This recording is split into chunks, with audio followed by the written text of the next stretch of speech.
Oy.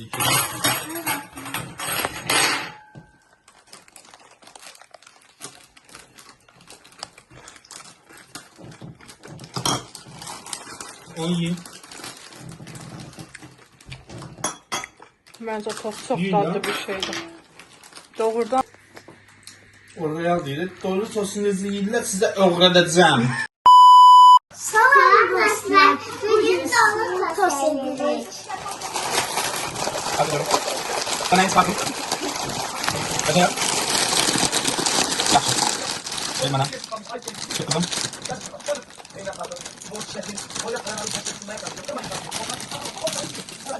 Sen de ver oğlum.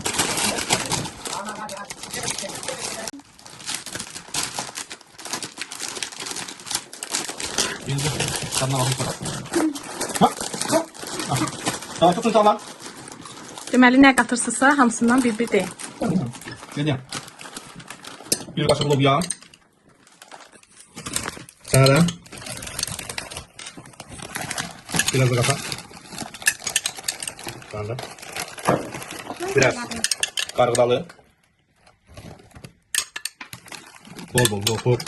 Kargol da 8 mantıktan da öyle. Bu 15 mantık oldu. Buna ne deyirlər? Nohud. Bəh. Bunu da sənin içində. Arada qaçdırın əlinizi. Dostdan sonra.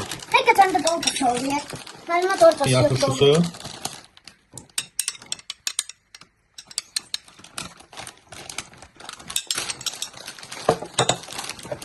Zeytun. Zeytun kilosuna 27 manat.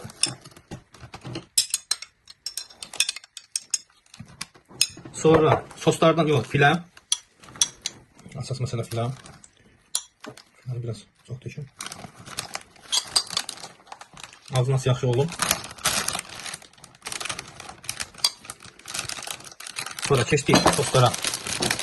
Soslardan ketçap, mayonez, sasiska. Sasiskatan da olmazsa olur. Sasiskada yaşayı halal sasiskatı. Oğlum. Ayxan bir də geçən fikirləşmir. Fikirləşir ki, tutarsaydı Ayxan. Yiyərdim. Keçdik əsas mesela soslara. Ketçap, mayonez.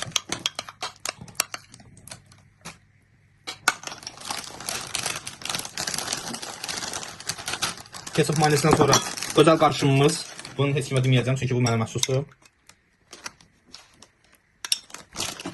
Sən Allah demə.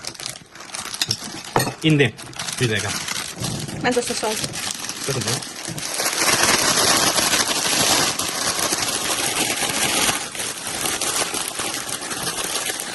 Sos neydi? Tadına baxın. Yox, içindən sos. Şimdi iki taştım. O qaçıyor, onu qaçırırsan da. Elə bax, atlayalım. Bu alanı böyle qaçırırsan da.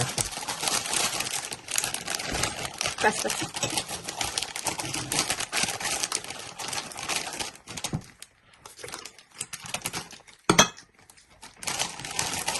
Necə bir şeydir? Birinci bunun dadına baxmalıdır. Təbii ki də. Onu da qatışdırır. Təngəllər var burada. Təbii ki.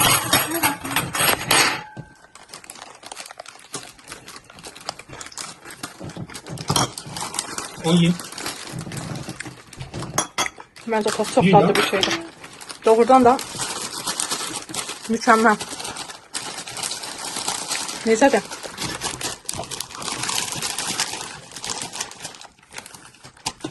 Çok tatlıdır. Hakikaten de halal olsun.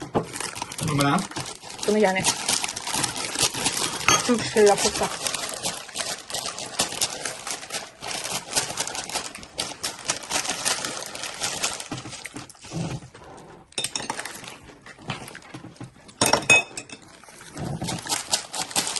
Kızım yemedi. Kızım bak. Sen gel burada. Bir sen çengelin var da gel götür onu. Sen ondan ancak özel yersin. Öz hazırladığından yemek istəyir. Bu benim vermişim. Bu da bundan alındı. Çok tatlı. Kızım necədir? Doritos necə yeyilir? Oraya deyil. Doritos necə yeyirlər sizə öyrədəcəm. Doritos belə yeyilir. Hamı əla işarəsini göstərsin. Başımı başırdım. Bu necə? Belə göstərin. Videonu sonlandırım.